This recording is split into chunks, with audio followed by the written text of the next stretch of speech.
Senhoras e senhores, sejam muito bem-vindos a mais um Pensamentos, Pitacos e Poesia.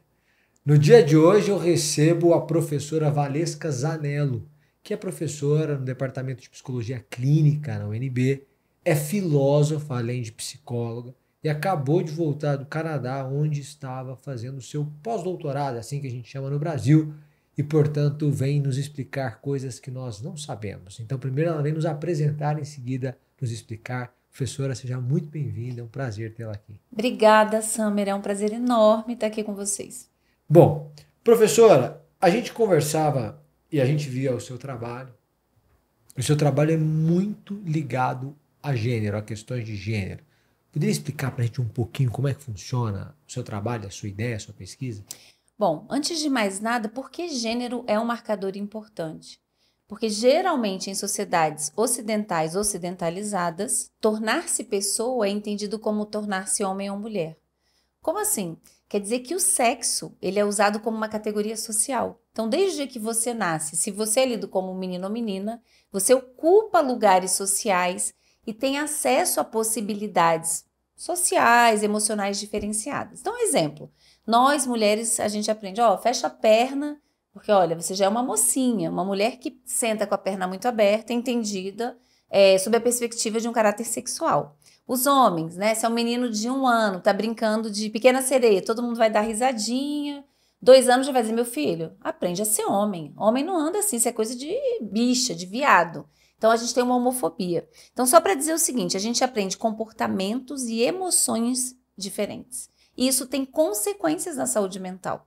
Então, tanto em relação àquilo que nos faz sofrer, a forma como a gente sofre, como a gente expressa esse sofrimento. Isso vem de longo prazo. Isso vem de longo prazo, isso é ligado assim... Possível delimitar isso? Isso começou... É difícil, eu acho que toda pergunta pela origem, e a gente vê isso na filosofia, é uma pergunta fadada à especulação. Não tem como a gente saber. Mas o que a gente pode hoje saber, não só em termos históricos, mas principalmente comparando culturas diferentes, que não foram tão ocidentalizadas ou foram ocidentalizadas recentemente, a gente vai ver essas diferenças. Teve um livro que foi lançado alguns anos atrás, de uma autora chamada Oyeronke Oyewumi, é uma nigeriana, socióloga, e ela fez uma pesquisa numa comunidade da Yorubalândia. E é muito interessante porque ela trabalha com arquivos, é uma pesquisa também documental, e ela mostra como, antes da colonização, ser homem ou mulher ligado a um sexo não era uma categoria social de classificação. Então, se reconhecia a diferença sexual, mas você não era colocado num lugar hierarquicamente diferenciado, de maior privilégio ou prestígio. Então, era completamente diferente. Quando há uma ocidentalização, pela colonização, se transforma completamente. A gente tem as etnias indígenas também no Brasil, vários exemplos. Eu posso dizer que nascer homem é nascer com sorte?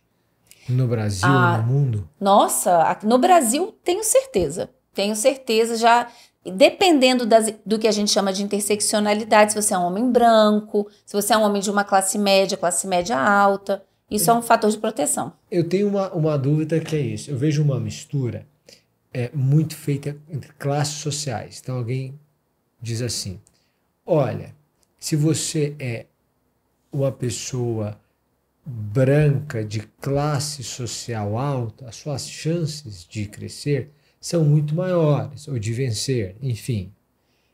Mas esse crescimento ou essa facilidade, ela não está muito mais ligada à classe social a que ele pertence do que à cor que ele tem? Não, eu acho que tem uma interseccionalidade. Então, assim, olha só, um homem branco numa classe social baixa, ele vai ter limitantes muito importantes. Mas se você é negro e pobre, ou se você é negro e branco, você vai enfrentar o racismo. Então, se a gente pega, por exemplo, um médico negro, tem pessoas que não vão visitar esse médico, ou ser clientes, pacientes desse médico, simplesmente porque ele é negro. Então, existe isso? Existe demais. Por exemplo, um homem negro bem arrumado, com um terno, no hall de um hotel, ele é confundido muitas vezes como a pessoa que vai estacionar o carro na garagem.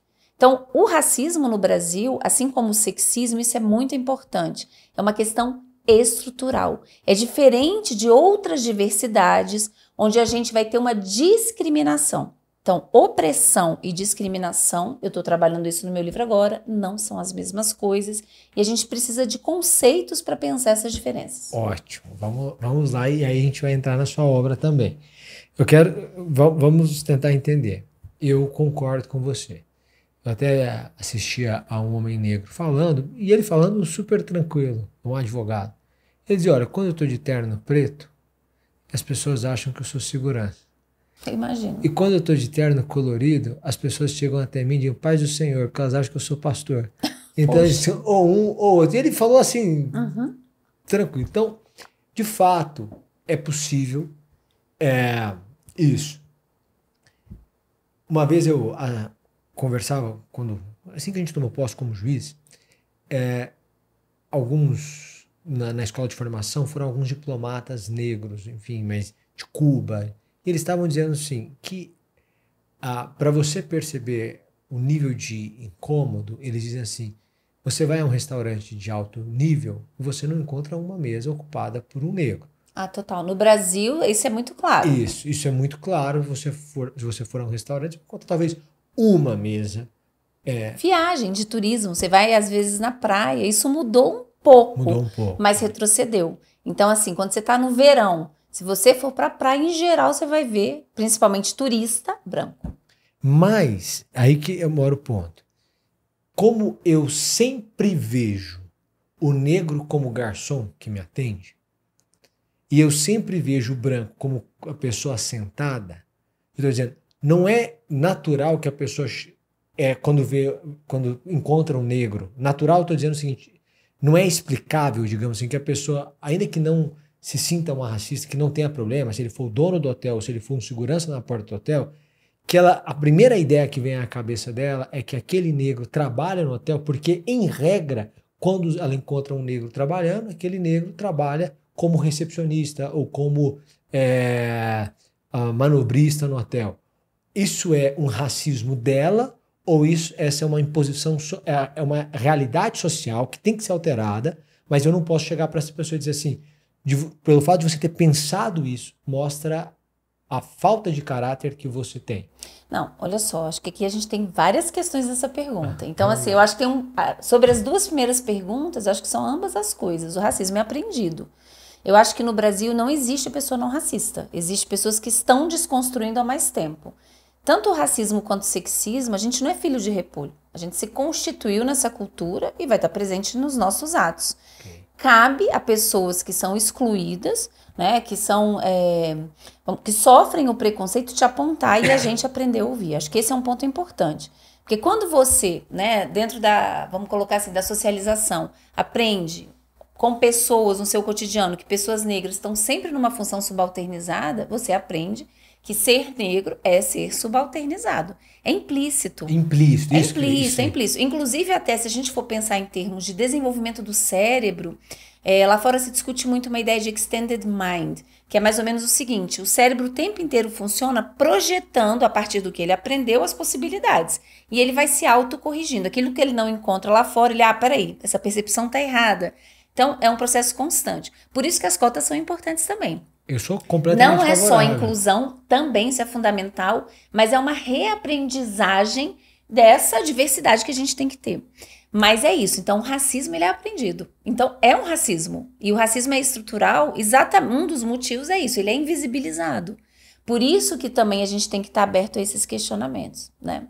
Tá.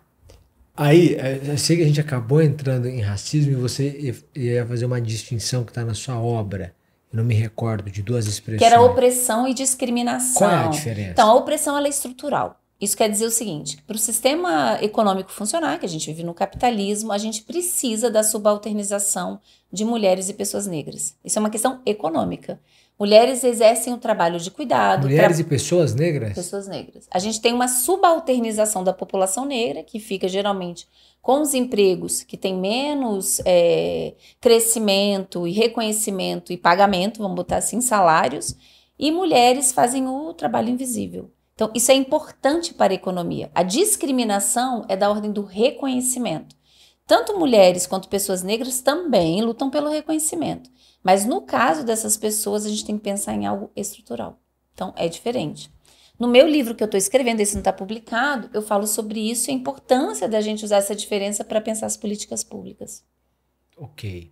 Tá tudo igual agora, sabe? Parece que é tudo a mesma coisa. Não é. Não é. Não é. Porque em regra não é comum que se misturem, que o oprimido também seja discriminado, ou que o oprimido também não tenha reconhecimento. É comum que não se tenha um aparato conceitual para entender essas diferenças. E o que isso afeta, tanto em termos da economia, mas também em termos do que significa identitariamente para esses distintos grupos. Por exemplo, ser negro, ser mulher, ser gay, é diferente. Ok. E aí as interseccionalidades, que isso é sempre importante. A gente, quando a gente for falar um pouco da prateleira, me lembra, porque eu quero falar aí da situação das mulheres negras. Tá ótimo. Falaremos. Há duas coisas que eu quero falar, mas eu quero falar muitas coisas. Aliás, eu quero ouvir, eu quero aprender muitas coisas. Eu vim hoje para ouvir. Eu quero ouvir e aprender, e completamente aberto a esse aprendizado. Bom, nós estamos falando de uma estrutura que precisa de uma alteração também estrutural. Não é uma coisa paliativa, não é... Então existe um papel fundamental do Estado, pelo que você explica, pelo menos ao que me parece, para a alteração dessa realidade, dessa formação. Ninguém nasce racista, ninguém nasce sexista, é aprendido. O que você está dizendo é isso, é aprendido, então é cultural e a gente precisa alterar a cultura naquilo que é nocivo para as pessoas. O Estado teria uma participação fundamental nisso ou não? E como seria essa participação na sua visão? Total. Eu acho que hoje em dia existe uma aposta muito grande no sistema de justiça. Por exemplo, eu trabalho muito com violência doméstica, violência contra mulheres. A justiça ela é muito importante. A gente, infelizmente, ainda também tem uma punição, às vezes, pouco efetiva no Brasil. Porém, ela não é suficiente. O que na minha opinião, a coisa mais importante, e aí é algo para ser mudado, não é rápido, é a longo prazo, é a educação. E é onde eu tenho investido grande parte das minhas pesquisas na universidade, em produzir materiais, intervenção social, tecnologia social para se trabalhar nas escolas. Ano passado eu lancei um baralho, desenvolvido junto com a professora Lígia Feitosa, lá da UFSC, com um grupo de pesquisa dela e meu, onde a gente ficou 2 anos e meio validando esse baralho para jogar com crianças a partir de 14 e 15 anos. Inclusive, acabou de ser distribuído em todo o Distrito Federal pelo TJ. E o que esse baralho faz? O baralho se chama Emancipação Jogando contra o Machismo. Então, a gente pegou, a partir dos conceitos que eu proponho no meu penúltimo livro, que é o Saúde Mental, Gênero e Dispositivos. Quantos livros você já escreveu? Eu não sei, não sei alguns. Mas esse livro foi fruto de 13 anos de pesquisa, então, foi em 2018, e eu escrevi no meu penúltimo pós-doc. E aí eu proponho categorias analíticas a partir dessas pesquisas. Não foi algo que eu criei na minha cabeça. Não, é fruto de toda uma experiência na clínica, em pesquisa, ouvindo, no hospital psiquiátrico, em escola. E a partir dessas categorias analíticas, então é como se fosse a inteligência por trás do baralho. A gente elegeu situações comuns na escola onde isso aparece. Um exemplo, os meninos dando nota para as meninas. A gente até acabou de ver no Big Brother Brasil, tem uma situação assim, é muito comum isso. E aí tem o baralho e é uma espécie de imagem-ação. Então é bastante dinâmico, eles às vezes têm que discutir, têm que dar um outro final, o que um rapaz falaria para o outro, nomeando as violências, promovendo o letramento de gênero. Então isso é só um exemplo. A gente está desenvolvendo agora também uma coleção, eu e a professora Patrícia Valim da UFBA, que se chama Mulheres Insubmissas, onde a gente está resgatando a história de 20 mulheres, isso é o inicial, brasileiras que foram muito importantes na guerra, na literatura, na música, na política e que foram esquecidas para promover possibilidades identitárias para as meninas fora do que eu chamo de dispositivo amoroso e materno. Ou seja, que o objetivo da vida de uma mulher pode ser além do simplesmente casar e ter filhos. Mas pode ser esse também. Pode, uma coisa não impede a outra, mas só isso não, mas é um você problema, defende essa liberdade. Não, claro, eu acho que o feminismo, em geral, feminismo raiz, vai defender que a mulher tem opção. De fazer o que ela quiser. Exatamente. Se ela quiser ir para a política e virar presidente da República é uma decisão dela. Se ela quiser cuidar dos filhos e ficar em casa, Mas olha é uma só, decisão Samir, dela. isso é um problema, porque assim, quando a gente pensa essa total liberdade de escolha, isso é um discurso muito neoliberal, e eu não acredito.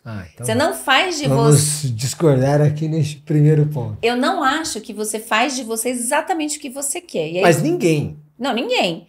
Assim, e aí eu tô até pensando assim, em termos, se a gente for pensar fenomenologia, existencialismo, tipo, você parte de uma situação, de uma condição. Então, se você tem certos scripts culturais, que é o tema desse meu livro agora, que te ensinam que ser mulher é uma certa coisa, que o que a gente aprende é que é impossível se você ser feliz se você não é mãe. Uma mulher sem filhos é uma árvore seca. Olha que metáfora horrorosa. Você pode dar muitos outros frutos de outras formas. Então, assim, existe de uma maneira invisível, porém muito forte, um convencimento do que significa tornar-se homem ou mulher. Ok, mas um homem sem filhos não é uma árvore seca? Não, homem sem filhos, olha, 50 anos, você sabe viver a vida. Tipo assim, ok. Será? Olha, assim, dentro da minha experiência e das pesquisas que eu tenho feito, já tenho quase 30 anos que eu trabalho, né, na clínica, né? Uhum. Nunca vi um homem dizendo, ai, minha mãe tá me cobrando, que eu sou uma árvore seca. Não. Eu já vi mulheres dizendo, caramba, não quero ter filhos, e minha mãe falou. Não, porque geralmente isso também é importante. Na pesquisa apareceu que quem mais cobra na família são as mães. Sim. E aí, nossa, eu não vou ser avó, assim, projetando muito um sonho que era dela, né? Mas as mulheres não procuram mais o consultório do que os homens? Muito mais. Muito mais. Muito mais. Os então, homens... naturalmente, a queixa da mulher vai aparecer muito mais vezes do que uma queixa masculina. Não, mas no hospital psiquiátrico a gente tem vários homens. E a questão da paternidade eu nunca vi, nem em delírio. Sabe qual era o delírio dos homens? Aqui vou usar Freud. Freud diz o seguinte, eu gosto muito da ideia quando Freud diz que não existe um fosso entre o normal e o anormal. No sentido de que a loucura é aquilo que põe a luz do sol, a luz do dia, algo que diz respeito a todos nós. Então, assim, o delírio, ele mostra de uma maneira intensificada a queixa que a gente vê no cotidiano das pessoas, tá? Uhum. E aí é isso, não é só de consultório, muitas pesquisas que a gente tem feito no grupo. Então, assim, das mulheres, eu via disputa no hospital psiquiátrico, tô grávida, tá nada, você tá embuchada de 1, tô embuchada de 10. Não sei se eu posso falar aqui uma palavra Fique muito direta, mas assim, isso desculpem aí, mas é uma palavra da mulher que eu vi, ela dizendo, sou boa de pica, ou seja, ter muitos filhos, queria dizer assim que ela era muito poderosa. E os homens? Como é que apareciam os 2 principais delírios? Tem que rir pra não chorar. Ele era muito rico, então assim, eu chegava lá, minha filha, você vem nesse carro velho? Vou te mandar o meu avião te pegar.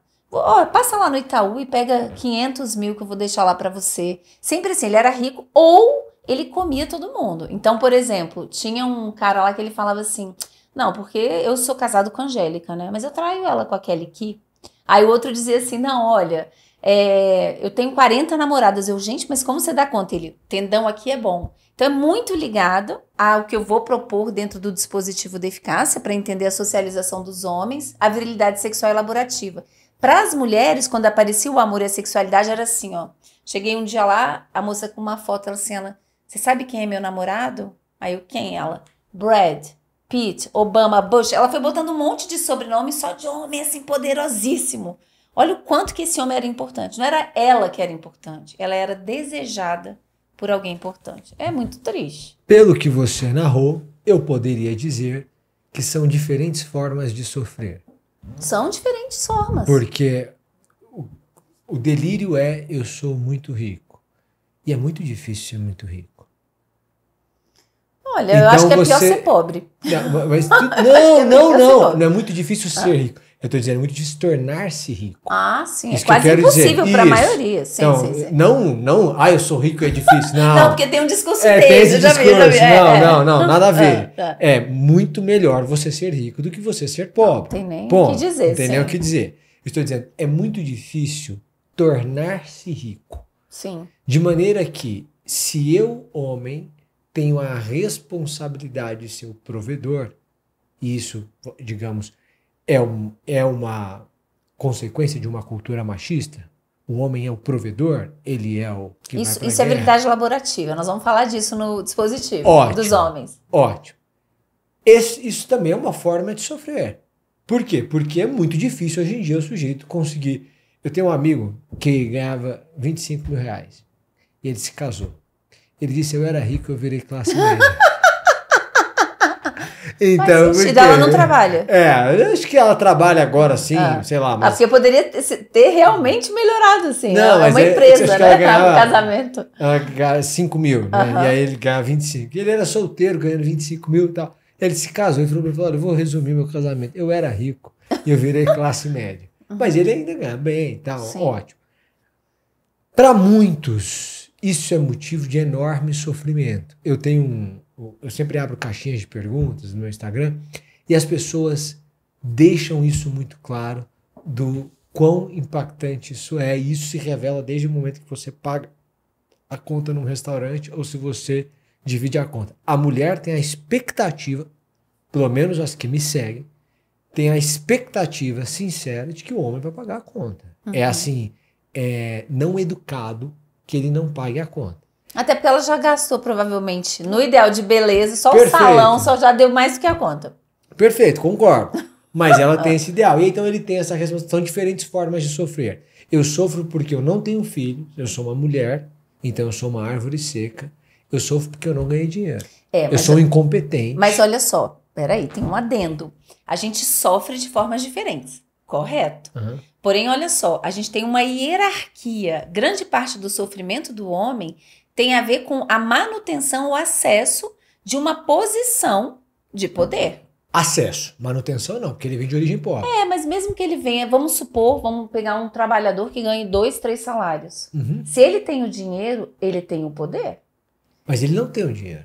Não, mas eu digo assim, não comparando uma classe alta. Vamos pensar no dia a dia. Dia a dia. Vamos pensar naquela pessoa que precisa de dinheiro para comer. Ok. Se essa mulher brigar com esse homem ou quiser se separar, ela tá lascada. O dinheiro tá com ele, entendeu? Okay. Dinheiro no capitalismo é poder. O que eu quero te dizer é o seguinte, mas aí a gente vai entrar nos dispositivos.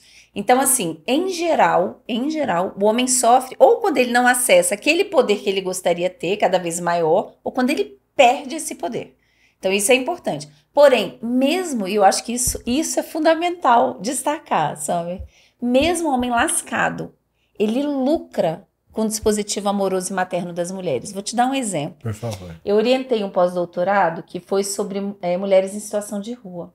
A gente encontrou uma mulher que se mudou para a rua porque se apaixonou por um morador.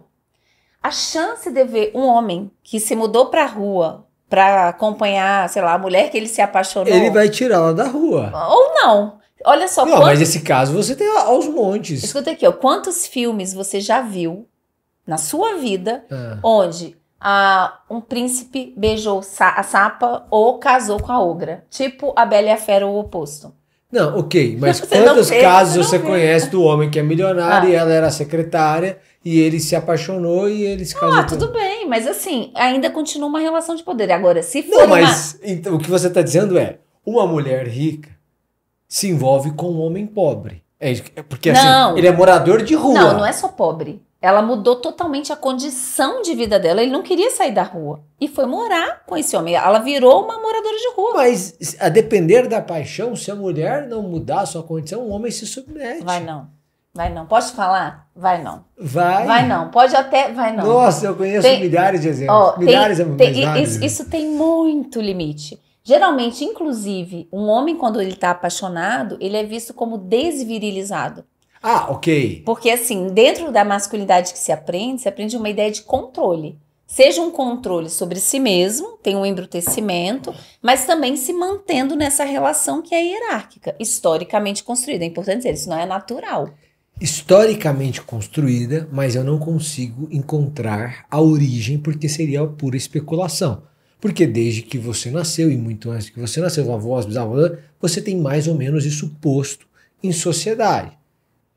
Tem estudos, como por exemplo o livro da Gerda Lerner. Ela fala um pouco sobre isso, né? Quando começa a existir uma ideia de qualquer tipo de propriedade privada, então as mulheres passam a ser vistas também como propriedade privada. Vamos lá, então professor... Só que assim, só que eu não sou historiadora. Se quiser, nós vamos falar das emoções. Aí é melhor não, claro. Pegar alguém especialista Não vou falar sobre história, não. Mas assim, só para dizer o seguinte, isso é importante. Todo mundo sofre, tá? Obviamente, Agora, o sofrimento, ele é atravessado por uma característica de gênero, isso é importante, inclusive para quando a gente pensa em intervenções, pensando na questão da saúde mental, a expressão é diferente, dificilmente um homem chora. Um homem chorando ou é escondido, ou ele vai ser, enfim, vão tirar sarro com a cara dele. Compensação, ele expressa isso de uma outra forma. Em geral, ele fica mais agitado, ele bebe, mulheres tomam mais psicotrópicos. Então, a gente vai ter também expressões diferentes. Porém, isso é muito importante dizer, existe uma relação de poder. Isso quer dizer o seguinte, que os acessos a prestígio, a reconhecimento, a escolha é diferente. Só para resumir, a gente vai partir para a emoção. A professora disse aqui, vamos lá. O capitalismo exige a opressão e que haja pessoas submetidas, submissas, oprimidas, enfim, subalternas. Peraí, posso completar isso aí? Pode. Sim. Um dos núcleos fundamentais do capitalismo é a divisão sexuada do trabalho. Isso eu explico no meu livro. Então, assim, veja, até o século XVIII, como é que eram entendidos homens e mulheres? Como um contínuo, porque o que vigorava era a teoria aristotélica. Aristóteles, e olha que quantos séculos, né, se acreditou nisso.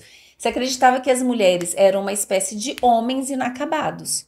Então, que a gente teria o mesmo órgão sexual, a gente teria um pênis, só que para dentro. E por quê? Pela falta de calor durante a gestação. Então, era crível, e isso é incrível, né? Se acreditava, por exemplo, que uma menininha estava correndo, ela começava a suar, sentir calor, de repente ela deu um salto, pá, o pênis saiu. Como acreditavam nisso, Valesca? Não me pergunte, mas acreditavam nisso. Então, era uma possibilidade, era uma espécie, então, de gradação. Com o capitalismo, há uma mudança, vamos colocar assim, no que se crê. Se crê que homens e mulheres são completamente diferentes, são opostos, isso é importante. Então, ela é maternal, ele é mais embrutecido. Características que antes eram humanas, quer dizer, você podia ter mulheres mais embrutecidas, homens mais maternais. E o que é mais importante, pelo fato das mulheres presumidamente, né, terem um útero, serem capazes de gestar, se inventa, e esse é um discurso que é localizado historicamente, o instinto materno. Então, é uma vocação cuidar. Isso é muito importante. Rousseau foi um autor, estou escrevendo sobre isso agora, fundamental. Quando se cria, posso falar um pouco disso, que eu acho que é importante? Quando, por exemplo, a gente tem a Revolução Francesa, qual é a grande novidade para o Ocidente nesse momento? A ideia de igualdade. Que antes você nascia, o seu nascimento definia o teu destino. Se você é nobre, se você é plebeu. Hoje não. Hoje não. Hoje não, assim, pelo menos o pressuposto não. Até se você ganhar na Mega Sena, vamos botar uma coisa assim difícil, mas pode acontecer. Se você tiver a chance numa cota de entrar numa universidade, fazer um concurso, você pode ter. A gente antes teve mobilidade. Era impossível, hoje é difícil. Antes era impossível. O seu nascimento era destino. Perfeito. Na Revolução Francesa, e aí é o interesse da burguesia, porque eles tinham dinheiro, mas não eram nobres, tinham títulos. Ou seja, o dinheiro mudou o político. Mas aí, olha só, o que acontece? Existe um contrato... Então foi o capitalismo que trouxe essa igualdade. Calma, vou falar disso. Então, assim, a ideia de igualdade... É difícil falar que foi o capitalismo, porque a gente vai ter vários autores que já estavam conversando há muito mais tempo, pensando... Mas sem poder, sem dinheiro, sem poder. Chega a burguesia com dinheiro... Não, isso é importante, é um fator importante. Mas assim, ó, o que acontece? Nesse momento, há um contrato social, que é o nome, né, lá do livro do Rousseau. Mas é um contrato social que diz o seguinte, a partir de agora, nada é determinado pelo nascimento, a sua posição social. Aí todo mundo, que maravilha. Os homens fazem um contrato social. Tanto é que uma autora, chamada Carole Pateman, escreve o contrato sexual. Porque o contrato social, ele é baseado no contrato sexual. Rousseau diz o seguinte, olha, isso serve para os homens. Para as mulheres não, porque elas são muito próximas da natureza. E a função das mulheres é se casar e cuidar dos maridos e ter filhos. Ou seja, para eles poderem ser cidadãos do mundo, alguém tinha que sustentar a vida privada. E é aí que surge o movimento feminista. Então, isso no meu livro tá assim, ó, detalhado, me deu um trabalho danado. Então, isso é muito importante. O que as feministas fazem? Elas dizem assim, pera lá, isso é uma contradição. Vocês falam que todo mundo nasce igual pelo nascimento. Então, porque o meu sexo vai definir alguma coisa, a gente também quer ser incluída como cidadão. Tá, perfeito. Vamos lá. Eu falo muito. Não, eu tô achando ótimo, tô achando maravilhoso. O capitalismo precisa de uma discriminação ou de uma opressão sexuada, inclusive. Sim, e racial. E racial. O problema todo começa com a propriedade privada, porque depois eu passo a entender que a mulher é minha propriedade privada. Para usar Bauman, quem ama quer possuir. Isso é próprio. O problema é que quando os burgueses vieram, eles fizeram um contrato social, inspirado em Rousseau, a ideia de Rousseau, mas era na verdade um contrato sexual que deu origem ao contrato social. Eu posso afirmar, diante de tantas colocações, que eu estou diante de uma anticapitalista ou não? Acho essa pergunta complicada, porque eu acho o seguinte, que se a gente for pensar em termos de contribuição, né, da Revolução Francesa, que surge com essa possibilidade de mudança do sistema econômico, a ideia de igualdade é uma grande novidade. Eu vejo hoje muitos discursos batendo no iluminismo, mas eu acho que o iluminismo ainda não se esgotou, em termos de possibilidade. Né? Eu acho que quando a gente vê grupos minoritários vindicando a igualdade, eles são iluministas e não sabem. Então, a ideia de igualdade vai estar ligada a uma ideia de direitos universais, eu acho. Agora, sim, quando o Bauman diz o direito de possuir, eu acho que a gente tem que pensar, mas o que ele está querendo dizer com isso? Porque tem culturas onde essa ideia de possuir numa relação, que é difícil falar amor, porque quando a gente fala amor, a gente está universalizando o que a gente chama de amor. E isso se transformou historicamente, é atravessado por gênero, é complicado, porque tem muitas formas de se relacionar, muitas formas, e a gente vai ter etnias mesmo no Brasil, indígenas, onde essa relação não é como a nossa, entendeu? Basicamente, eu lia Chesterton, ele dizia o seguinte: quando você tem um ideal, progresso significa caminhar em direção a esse ideal, fazer com que o seu real cada vez chegue mais próximo do seu ideal.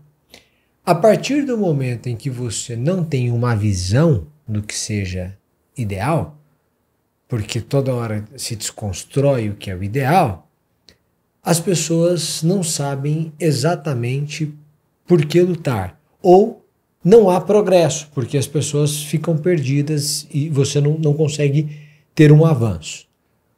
O que você apresenta é uma visão que seria a ideia de, olha, a sociedade precisa progredir para cá. A gente precisa chegar a gente tem uma cultura, sei lá, de 2000 anos, que foi sendo construída assim, e hoje existe uma cultura que é sexista, que é machista, que é misógina, já vou chegar no amor de prateleira, aí pronto, a gente precisa mudar isso aqui. Ok. Mas espera aí, posso falar um negócio? Não é que eu acho que tem que ir para um ideal, acho que isso é um acordo coletivo. Eu acho que o apontamento, e aí vem com as pesquisas, o quanto que isso que foi acordado, que quando você nasceu já estava acordado, é um ideal que às vezes não é tão favorável, sobretudo quem está excluído, está num lugar de menos poder e prestígio, né? O quanto isso precisa ser questionado. Então, é isso. Por exemplo, para as mulheres especificamente, construir outras possibilidades de ser. A gente vai falar disso, né? Na prateleira. Para o feminismo, uma mulher que decide cuidar dos filhos e ser dona de casa, ela é menor? Não sei. Até porque tem muitos feminismos, assim. Eu acho não, que se é uma... na origem. Não, assim, agora, se isso é a possibilidade colocado para ela, porque isso é aprendido, né, como a maior realização, e ela não teve possibilidades de desejar outras coisas, porque você falou isso. Eu tenho uma amiga... Peraí, você falou isso do desejar e do progredir em relação ao ideal. O problema é que esse ideal, quando a gente nasce, a gente não participou nessa construção. E o que ensinam dentro de feminilidade, do que é feminino para as mulheres, é algo que amputa existencialmente. Então é disso que a gente tem que falar. Você só tem opção quando opções são dadas. Perfeito. Então, se tiver uma opção, uma liberdade. Se tiverem opções e você escolher aquela... Eu tenho uma amiga, por exemplo, que é médica oftalmo, e ela se casou, engravidou, teve a primeira filha, o marido é empresário, e ela falou assim, eu não quero mais exercer a medicina. Ah, Eu e ela quero pode, cuidar da né? minha filha. Ela ainda tem essa opção, porque, enfim, é Sim. uma classe econômica diferente. Sim, sim, Sim. mas então, neste caso, é plenamente respeitável. O que você está dizendo não dá para a gente discutir uma opção quando não há opção, porque ela foi amputada, ela só tem esse caminho possível. Exatamente. E assim, tem uma questão também, Samir, e aí vem da minha experiência trabalhando com violência contra a mulher, eu acho sempre perigoso Eu acho também. você se colocar completamente no barco de outra pessoa. Vulnerável, né? Te deixa vulnerável. Porque é isso, assim, e aí tem a ver com as masculinidades. Então, de repente, esse homem hoje te ama, mas isso pode acontecer com qualquer pessoa. Amanhã você encontra alguém na rua, se apaixona, e aí? O que você vai fazer com a sua vida, né? Então, assim, tudo aquilo que fere, uma coisa que é valorizada no nosso sistema capitalista, que é a autonomia, e a questão econômica é importante, te deixa num lugar que, de repente, vai sair caro para você. Existe um regime ideal, na sua visão? Não. Tá. Regime de relação? De mercado. Regime de mercado? Não. Assim, Porque o capitalismo impõe isso, o capitalismo impõe aquilo. Não, eu acho que é o seguinte, o capitalismo, a grande questão são as injustiças, sabe? Eu acho que é um sistema que ainda funciona muito através da exclusão. Isso é muito complicado. E uma ideia de consumo, que é sempre a da ideia de ordem do consumo é impossível. horrível. Por exemplo, meu carro tem 18 anos. O Todo mundo me fala, você tem que trocar o carro. Gente, mas meu carro tá E ótimo. funciona Não, é um perfeitamente? Fit, tem 100 mil quilômetros, só quem usou sou eu. Perfeito. Tipo, pra que eu vou trocar meu carro? Celular eu uso até acabar.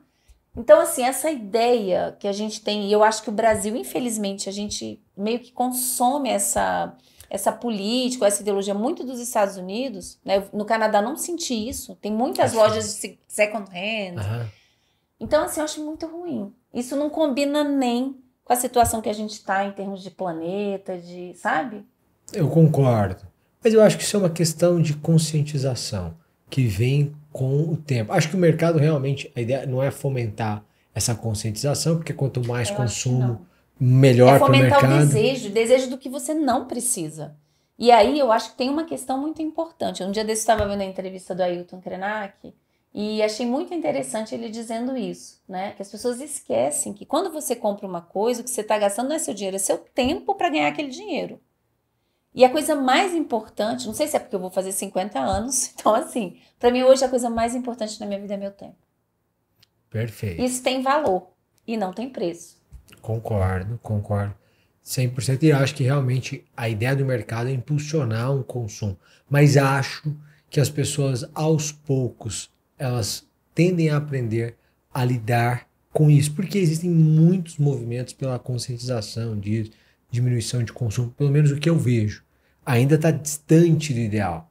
Mas eu acho que é possível a gente, pensando a longo prazo, chegar a um momento como esse. Eu gostaria, eu torço, mas eu acho que eu sou mais pessimista que você. Lá no Canadá, com essa história de climate change, olha, eu vivi tanta coisa no Canadá, porque teve a queima das florestas, teve até terremoto, teve tudo. Uhum. Eu voltei pro Brasil assim, gente, as pessoas não estão tendo noção, sabe? O que está acontecendo? O que está acontecendo? A sensação que eu tenho assim, a gente está num precipício indo abaixo. Tá. Mudando um pouco aqui, é muito legal, a gente poderia ficar horas aqui. Me explique a ideia do amor de prateleira, como é que funciona isso? Então, a prateleira do amor foi uma metáfora que eu criei. E aí, voltando para esse livro que eu publiquei em 2018, né, Saúde Mental, Gênero e Dispositivos, que foi fruto aí de 13 anos de pesquisa, para a gente entender esses processos de socialização. Como é que é diferente se tornar-se homem e tornar-se mulher.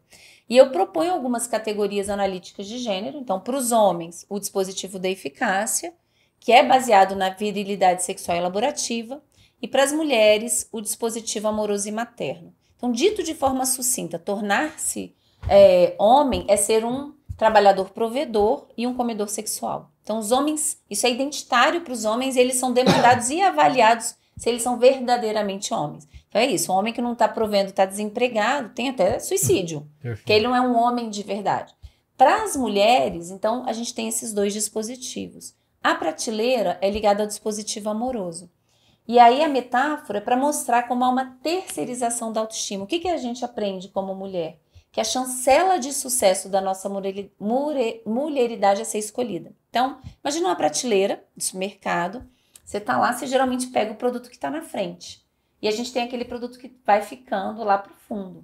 Então, essa prateleira, ela é mediada por um ideal estético, também historicamente construído, então, que é belo muda. No Brasil, né, construído sobretudo a partir do começo do século passado, esse ideal é branco, louro, magro e jovem. Então, quanto mais distante desse ideal, pior o seu lugar. E também maior o preterimento afetivo de homens brancos e negros e a objetificação sexual. Então, quem está no pior lugar? Mulheres negras. A prateleira é racista. Mulheres negras são vistas para ir ali fazer um sexo casual, até ter um casinho, mas não para assumir como esposa, né? Mas ali também a gente vai ter... Mesmo para o homem negro. Mesmo para o homem... Isso é que é triste. Mesmo porque o racismo, homens negros, eles reproduzem o racismo, né? Da mesma maneira que mulheres podem reproduzir o sexismo, mas quem lucra com racismo somos nós brancos. Da mesma maneira que quem lucra com sexismo são os homens. Então são posições diferentes. Então, mas junto lá, mulheres gordas, mulheres velhas, mulheres com deficiência, mulheres indígenas. Mulher velha, Samir, no Brasil, e eu recebo relatos de várias seguidoras, pode ser 30 anos, ter 30 anos. Uhum. Então, assim, é muito importante dizer que isso tem um efeito, promove um efeito muito grande em relação às mulheres. A gente aprende que o nosso principal capital matrimonial e simbólico é o nosso corpo. Não é à toa que o Brasil é um dos países onde a gente tem maior número de procedimentos estéticos. Entre os 3 sonhos do brasileiro Não. está a cirurgia plástica. Não, e assim, de meninas botando o peito com 13, 14 anos, estão na puberdade, botando botox para evitar envelhecer. Então, assim, isso gera um sofrimento muito grande. E aí, voltando para aquela sua outra pergunta, você imagina se o seu maior capital é o seu corpo? É uma aposta fadada ao fracasso. Porque assim, por mais que seja milionário, você vai ficar lá igual o Michael Jackson, dentro da bolha lá, sei lá, com um oxigênio especial, mas você vai envelhecer, não tem como, entendeu? Pode até vir a existir, mas hoje não existe. Então assim, é algo que você não vai controlar. Por mais que você se cuide, malhe, tá entendendo? Isso quer dizer o seguinte, que o valor dessa mulher, o Brasil profundamente etarista, ainda que ela ocupe um bom lugar, vai cair. Não existe, a prateleira não é boa para nenhuma mulher, apesar de ser pior para algumas. Ela é boa para os homens, porque os homens são eleitos como avaliadores físico e moral das mulheres. Então, por exemplo, até, sei lá, o maior perebado dos perebados, aí vai chegar na praia com aquela barriga de chope e vai dizer, olha lá a baleia. Oi, né? Ou a gente viu agora no Big Brother, né? Não vou lembrar os nomes dos caras, mas assim, o cara com enfim, um shape, né? Completamente. Rodriguinho, acho, né? Eu não sei. Enfim. Mas eu vi ele falando do corpo da Yasmin. Sério, tipo, inacreditável, dizendo que a mulher tá ficando velha. E o cara é muito mais velho que ela. Então, é sobre isso. Uhum. Aquele homem que sai pegando todo mundo e diz, não vou namorar a fulana, porque, nossa, não. Essa aí é vagabunda, sabe? É sobre isso. Quem avalia os homens com valor mesmo são os próprios homens naquilo que a gente chama de casa dos homens. Tá. Então, existe uma prateleira, as mulheres estão na prateleira e os homens escolhem na prateleira. Então, o homem vai lá na prateleira e escolhe a mulher. A posição na prateleira, o que você está dizendo é, na altura dos olhos, na frente é a loira, branca, nova, magra no Brasil. Lá embaixo, no fundo, tá, sei lá, uma mulher de 45 anos, negra, sobrepeso, não sei o quê. Então, dificilmente ela vai sair. Sim, às vezes você já foi casada com filhos, também vai lá para trás. Mas isso tira da mulher o poder de escolha?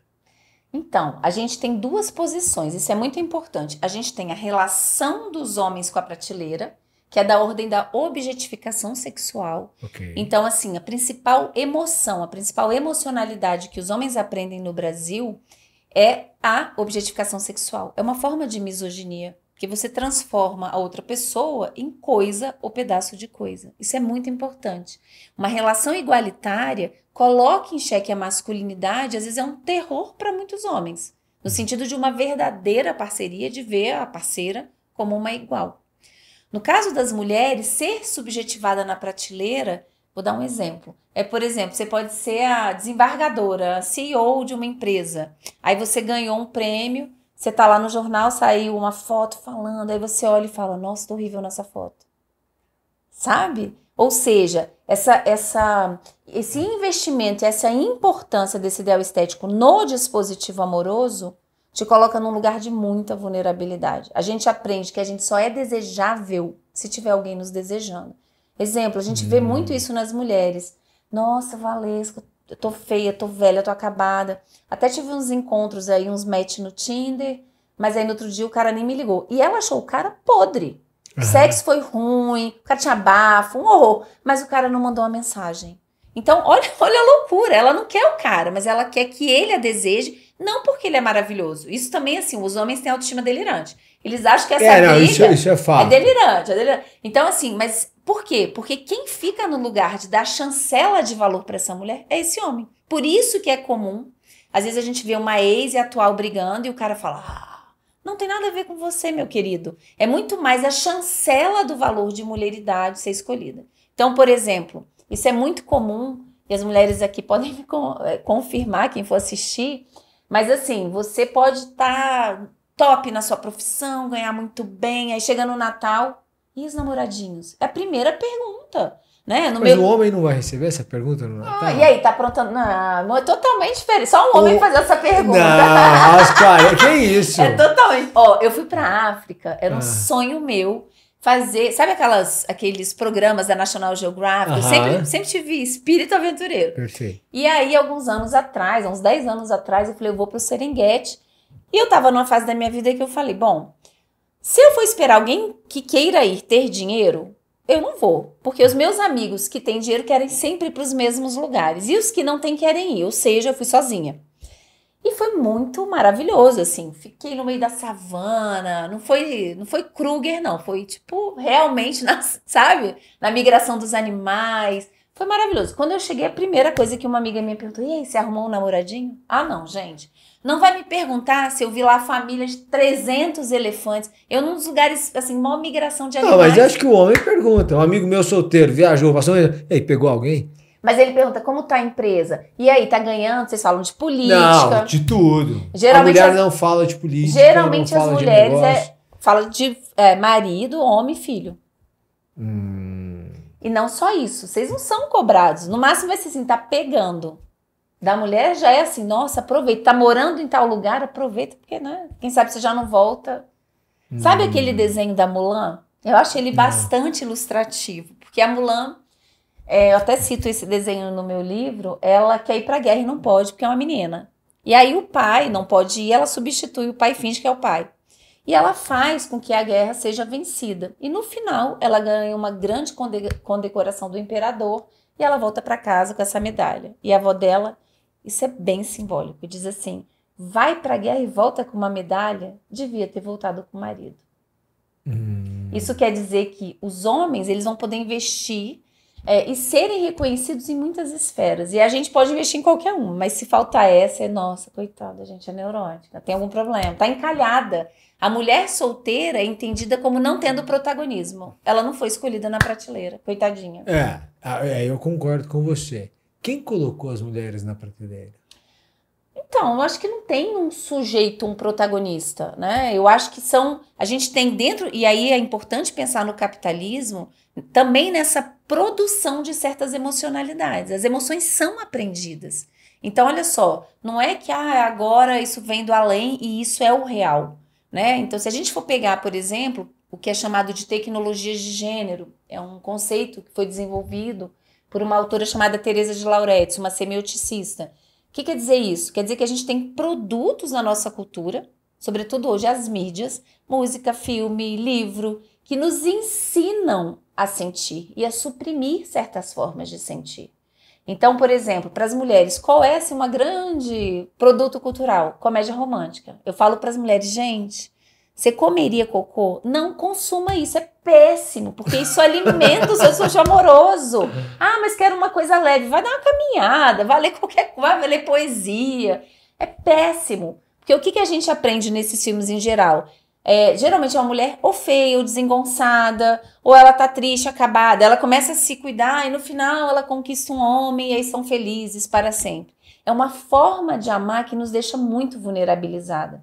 Porque se a chancela de sucesso é ser escolhida, qual é o meu botão? Ser escolhida. Essa é uma frase do meu livro, que uma das coisas que mais me impressionou na minha experiência clínica é a transformação do perebado em príncipe encantado. Exemplo, ela tá lá, sei lá, no trabalho, conversando com a amiga, aquele cara, ele é chato, né? Aí o cara traz assim, uma besteira, uma bala, pode ser uma coisa bem insignificante, migalha de amor, para ela depois do almoço. Ela fala, ai, ele é tão legal. Então não é interesse pelo cara, tá entendendo? É muito mais o que significa o interesse desse cara como validando ela como mulher. É muito triste, gente. Você ficou até com uma cara meio triste. Não, eu tô reflexivo, só isso. Então, você entendeu? São relações diferentes. Mesmo, por exemplo, um cara quando traz, se a mulher briga, fala, seu vagabundo e tal. Geralmente até na televisão, né, aberta, isso vira motivo de riso, esses programas Ratinho, kkkk. Mas o que colocar em xeque? Um homem falando de outro homem. Aí sim. Para a mulher, talvez a única coisa que ainda possa ter um efeito é falar do tamanho do pênis, ou usar a homofobia, que é uma característica importante dentro, estruturante para a masculinidade. Botar em dúvida se ele é um homem de verdade. Tá. E também a própria capacidade dele de provedor do lar. Também. Também. Isso é importante. Inclusive, olha que coisa interessante. Em grupos de ofensores sexuais, ou seja, homens que estupraram menores ou que cometeram estupro até contra mulheres, né? Ou às vezes até jovens, mas acima de 18 anos, eles dizem, mas eu sou um bom homem, eu nunca deixei faltar nada em casa. Ou seja, ele liga. É louco, né? Ele cumpre o mandato da masculinidade, que é ser provedor, como se isso fosse suficiente, né? Há quem diga que essas distinções são naturais. Uhum. O homem é naturalmente feito para guerra, para caçar, essa é a pergunta. A mulher, por uma constituição biológica, e por um instinto, quer dizer, quem amamenta é a mulher.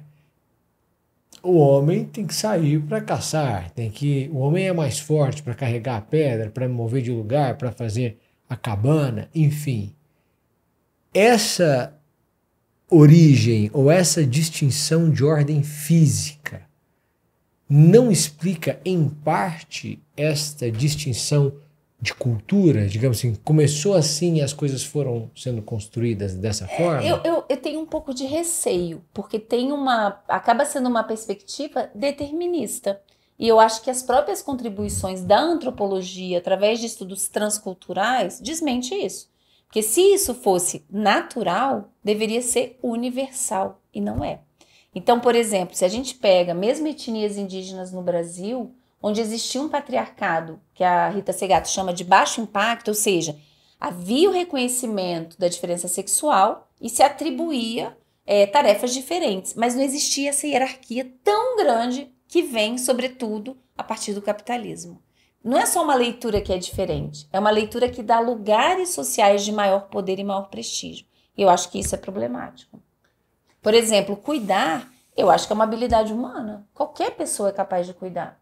No Brasil, né, isso tem a ver com as mulheres com dispositivo materno, a gente pode falar um pouco sobre isso, mas assim, no Brasil, os homens cuidam muito pouco e muito mal. É uma coisa impressionante. No meu livro, eu falo sobre isso. Como é que as mulheres são marcadas pelo heterocentramento, que é a metáfora de base do dispositivo materno. Quer dizer o quê? Que a gente aprende sempre a priorizar os desejos, interesses e anseios dos outros em detrimento do nosso. Em outras palavras, primeiro o outro, segundo o outro, terceiro o outro. É muito difícil pra gente dizer um não. E os homens são egocentrados. Primeiro eu, segundo eu, terceiro eu, décimo. E quer ver? Olha, as pessoas dizem egoísmo. Não é a mesma coisa, gente. É pior. Porque egoísmo é o seguinte, isso aqui é meu, não vou compartilhar. Vou dar um exemplo. Compramos um chocolate, eu e você, tá? Aí fui trabalhar e, sei lá, cheguei à noite e quero comer um chocolate. Cadê o chocolate? Você comeu. Mas por que você comeu? Porque você pensou, vou comer o chocolate, dane-se? Não, você nem pensou que a outra pessoa ia querer. Quando eu abri uma discussão sobre isso, que apareceu aleatoriamente ano passado no meu Instagram. Eu tirei agora dos destaques, porque eu vou escrever um livro sobre isso. Mas assim, eu fiquei impressionada com os depoimentos. O quanto que isso é comum. Aquela mulher que vai para uma faculdade, trabalha o dia inteiro, à noite vai estudar. Teve todo o trabalho de fazer o almoço, deixar tudo pronto, e à noite chega morrendo de fome para jantar, o marido comeu tudo. Já as mulheres, em geral, guardam um pratinho aqui. Isso é pedagogia afetiva, isso é aprendizado. Então, assim, no Brasil, e eu acho que em outros países é muito diferente, Canadá para quem sai daqui é o paraíso, tá? É mesmo? Nossa, todo parque você vai os homens cuidando de filho, é outra coisa, né?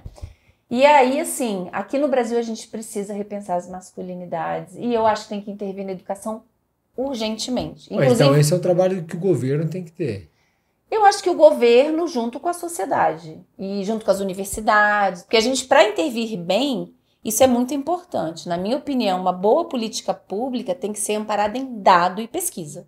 Não é tirar da tua cabeça. Então, a partir do reconhecimento da realidade, a gente procura as melhores intervenções. Mas a masculinidade deveria ser trabalhada. Cuidar é uma habilidade humana. Todo mundo tem o dever de cuidar. Eu concordo. Você disse que alguém está levantando mulheres que foram muito importantes na política. Sou eu e a Patrícia Valim. É uma coleção chamada Mulheres Insubmissas. A gente já lançou os 2 primeiros volumes, que é o Maria Quitéria, e agora saiu Nise da Silveira, o terceiro é Segredo. Fui eu que escrevi. Esse terceiro. São várias autoras, mas quem coordena sou eu e ela. E aí que vamos trazer exemplos de mulheres que foram grandes na música, na poesia. Guerra, na política. Nesta sala nós temos 2 mulheres. Então, sim, que eu amo as 2. Então, enfim... A Clarice é minha escritora preferida no Brasil. Pronto. De maneira que, inclusive, prevalecem aqui. A pergunta que eu faço é o seguinte. Você disse, elas foram grandes, mas foram esquecidas. Elas foram esquecidas porque eram mulheres ou foram esquecidas porque não foram tão grandes? Eu acho essa uma pergunta igual, lembra Tostines, né? Uhum. É uma pergunta Tostines. Eu acabei de ler uma frase da Simone de Beauvoir no Segundo Sexo, maravilhosa. Eu não vou conseguir reproduzir aqui, mas a ideia é as mulheres, elas foram esquecidas historicamente porque elas são insignificantes, ou elas se tornaram insignificantes por serem esquecidas historicamente. Eu acho que talvez não tenha uma resposta, mas eu acho que tem um trabalho simplesmente onde se esquece, se desvaloriza das contribuições das mulheres para a cultura, para a história. A gente teve uma presidente da República mulher. Sim. Que não conseguiu terminar o mandato. E ainda sofreu uma misoginia horrorosa, né? Você lembra aquele adesivo no carro? Não.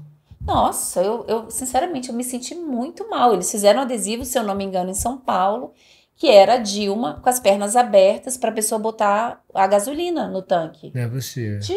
Depois você procura na internet. Quer dizer, mas aí mesmo do mais baixo nível. Mas assim, teve alguém que fez e distribuiu pelo Brasil. Então, assim, mesmo homens, independentemente aqui da posição política, mas a gente nunca viu isso em ninguém. Ou falando da roupa. Você lembra a roupa do Fernando Henrique? Não. Ou, sei lá, de qualquer outro político? Mulheres avaliam as roupas de mulheres. Não, homens também tiraram muito sarro da Dilma.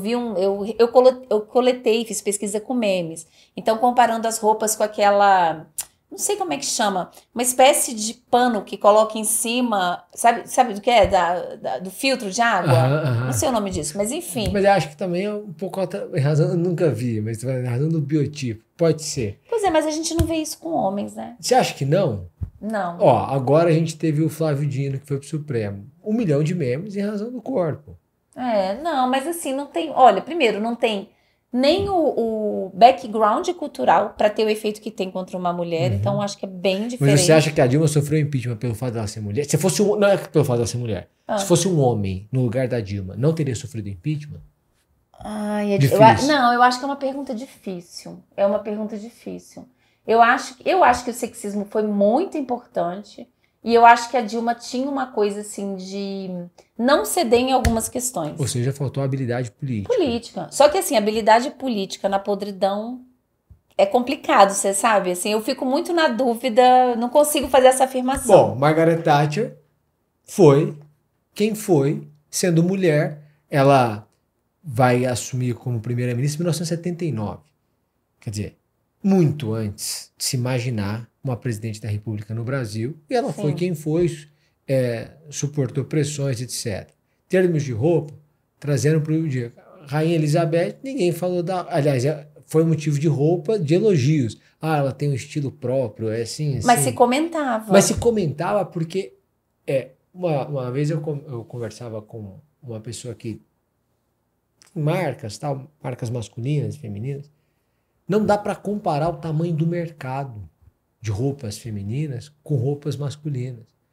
O cara tem uma camisetas pretas 5 Pois é, mas posso te falar, eu adoraria. Se eu pudesse ter, assim, eu particularmente, eu vou comprar roupa, às vezes eu compro uma blusa, eu compro logo uma preta, uma roxa, porque eu não tenho a menor paciência. Sim, 2. Então, assim, só pra te dizer que é isso. Isso eu acho que mostra, e não só isso, o tipo de roupa. Por exemplo, vocês têm roupa confortáveis, roupas confortáveis. A gente, geralmente a roupa, eu falo disso no meu livro, é uma espécie de vitrine. Frio em Brasília. A gente tem que aproveitar enquanto existe, né? Mas junho, julho é frio à noite. Fui comprar, por exemplo, um plover. Não tinha um plover normal, era tudo com abertura. Gente, eu não quero que o vento frio entre no meu corpo. Várias vezes eu já fui comprar na ala masculina. Não temos roupa com bolso. No Canadá eu fiquei apaixonada. Roupas de mulheres com bolsa. Você pode sair sem bolsa, sair só com a sua carteira, com óculos. Então, assim, a roupa, o Canadá está muito toda. melhor do que o Brasil. Nossa, não dá nem para comparar. A primeira vez que eu estive no Canadá foi em 2016. Fui fazer um curso de verão em McGill sobre psiquiatria transcultural e fiquei apaixonada. Apaixonada. Assim, primeiro, você tem ideia, as mulheres nem passam batom. Eu saí de batom, todo mundo, você vai para uma festa, entendi que, enfim, maquiagem. Tinha, às vezes até roupa assim, roupa que você usa em casa. Gente, as pessoas vêm trabalhar assim. Ninguém tá nem aí, é totalmente diferente. Não é perfeito. Mas eu acho que eles estão, assim, uns 60 anos na nossa frente. As discussões que a gente está tendo agora, eu tive encontro com algumas feministas importantes nessa vez que eu fui, e elas disseram, olha, o que vocês têm discutido, a gente discutiu há muito tempo. Não é à toa que Montreal, que é a cidade que eu fui a primeira vez também, é a terceira cidade mais segura no mundo. Uma das coisas que eu mais amei, Samir, na minha experiência do Canadá, é não ser mulherificada. Aqui no Brasil, eu me lembro toda hora que eu sou mulher. Lá não, eu sou pessoa. Então, assim, não tem aquela brincadeirinha, mulher bonita não paga. Às vezes vem travestido de uma coisa que aparentemente é positiva, mas não é tão legal. Lá, as pessoas não te olham. Ou te olham como olham um homem, uma mulher, uma pessoa alta, uma pessoa baixa. É muito bom, é muito libertador. Poder botar um tênis 11 horas da noite, depois que eu estudei o dia inteiro, e dar uma caminhada. Sem medo. Mas isso eu também não posso fazer. Mas você vai ter medo de ser assaltado. Eu vou ter medo de ser estuprada. Perfeito. Se só me assaltarem, eu vou dizer, só levaram minha bolsa, meu telefone. O nosso medo é estupro. Quantas coisas eu já deixei de fazer, podendo pegar um Uber e ir num show que eu tava a fim de ir, ninguém queria ir, porque eu pensei, puxa, eu vou voltar, sei lá, 1h da manhã de Uber sozinha. Eu acho que isso faz parte do nosso cotidiano, enquanto mulher no Brasil. Né? De eu estar sem o carro, queria ir ali no mercado comprar um chocolate. Não, tá escuro, amanhã eu compro. Então, assim, isso para mim ficou muito evidente no Canadá, porque o medo, ele, como emoção, ele é aprendido, ele é incorporado. Então, uma das minhas primeiras experiências no Canadá, eu estava conversando com uma brasileira, um homem foi se aproximando. Eu caramba, o que esse homem quer? Ela, calma, Valesca, ele talvez só queira um cigarro. E aí foi muito interessante ter que trabalhar esse descondicionamento. Quando eu voltei, ela me falou, cuidado, porque agora você está voltando para o Brasil. Então, se vier para sua direção, corra. Eu acho que é um pouco a experiência que a gente tem quando a gente está andando numa rua vazia, tá à noite, e aí a gente olha uma sombra, chega o coração, tum, tum, tum. Aí vê que uma mulher faz... Sabe? Sim. Já cansei de fazer isso. Você tá indo sozinha, podemos ir juntas? Perfeito, concordo com você. Bom, acho que a gente passou todos os recordes de coisa. Eu ficaria horas. Nem falamos das masculinidades, vai ser uma outra vez. Então, eu quero já aproveitar para fazer um outro convite para você voltar depois, para a gente tratar de outros temas da masculinidade. Quero entender o vídeo do heteropessimismo. Eu quero entender sobre o heteropessimismo. Eu adorei o nosso papo, tenho certeza que as pessoas amaram, assim, vão ter aprendido vão aprender várias coisas, vão te seguir. Eu vou te pedir para dizer qual a sua rede, para as pessoas que não te conhecem, te seguirem, te acompanharem, fique à vontade. Então, no Instagram é @Zanello, com 2 L's, Valesca, com V e K. E eu tenho um canal no YouTube, Valesca Zanello, que só vídeos feitos a partir de pesquisas, e eu tento traduzir numa linguagem acessível temas bem legais, que fazem parte do nosso cotidiano e que tem a ver com alguns tópicos que eu trouxe aqui. Que, inclusive, no meu livro A Prateleira do Amor, que eu lancei ano passado, eu coloquei o QR Code, então você está lendo, então é um livro que está bem acessível, que legal. Você bota e você vai assistir um vídeo, por exemplo, né? Essa pesquisa, depois quando a gente falar das masculinidades em uma outra oportunidade, eu posso trazer, porque eu consegui espiões na casa dos homens, nos grupos de WhatsApp masculinos no Brasil. Agora se preparem, principalmente mulheres, assim, é nojento, né? É nojento, é muito violento, assim, só que é uma violência naturalizada, não é percebida muitas vezes pelos homens como violência. Ok. Nossa, então nós marcaremos mais Vamos marcar, foi um prazer. Obrigada pelo convite. Muitíssimo obrigado, muito obrigado pelos ensinamentos, muito obrigado pelas colocações e pela forma muito polida, muito gentil de colocar a sua visão de mundo. Isso é muito importante para convencer alguém da sua forma de pensar. Muito obrigado. Obrigado você que nos assistiu, ou que assistiu a este podcast, ou que ouviu no Spotify ou em qualquer outra rede. Muito obrigado. Toda quinta-feira, às 11 horas da manhã, a gente disponibiliza um episódio. Sigam com a gente. Muito obrigado. Um grande abraço. Até mais. Tchau, tchau.